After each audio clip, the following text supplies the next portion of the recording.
100 days 29 కేంద్రాలలో విజయవంతమైన 100వ రోజు సినిమా కాదు. మోడీ సారు ప్రధానమంత్రి అయ్యి 100 రోజులు అవుతుందట కదా. అందుకే పువ్వు గుర్తులు గీతిర్ల ఫంక్షన్లు చేసుకుంటుర్రట. మరి సారు పాలన 100 రోజులల్లా ఎట్లున్నది ఏంది కథ అనేది మనకెట్లా తెలవాలి అంటే మీకు తెలుసు అనుకోర్రి.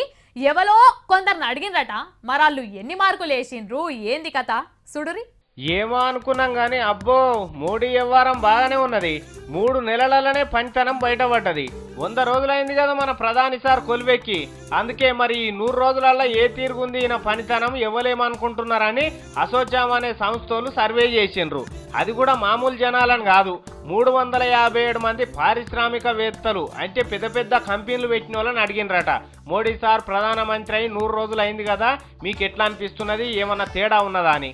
అందులో 80% మంది బేషుగ్గుంది, పరిపాలన అంటే ఇట్లే ఉండాలి, మాకు పెట్టుబడులు పెడతాందుకు మంచి మోక కల్పించిండు, అట్లనే బయట దేశాల వాళ్ళు కూడా మన తాన పెట్టుబడి పెడతాందుకు ఉరుకులాడుతున్నారని చెప్పిండ్రట. అది కాకుండా జీడిపి కూడా బాగానే పెరిగింది, ధరలు గిరాలు జర తక్కువ అవుతున్నాయి, పెట్రోల్ అయితే పోయిన నెలలో 2 మాటల తక్కువైంది. ఇవన్నీ చూస్తుంటే మోడీ సార్ అక్కడికొచ్చే మనిషి లెక్కనే ఉన్నాడని కొంతమంది చెప్పిండ్రట. అయితే మరే 20% మంది ఎవరో కానీ మోడీ పరిపాలన మాకు నచ్చలే, పెట్టుబడి పెడదామంటే భయం అవుతుంది అన్నారట. అయితే ఇది బాగా పైసలున్న వాళ్ళ మీద చేసిన సర్వే.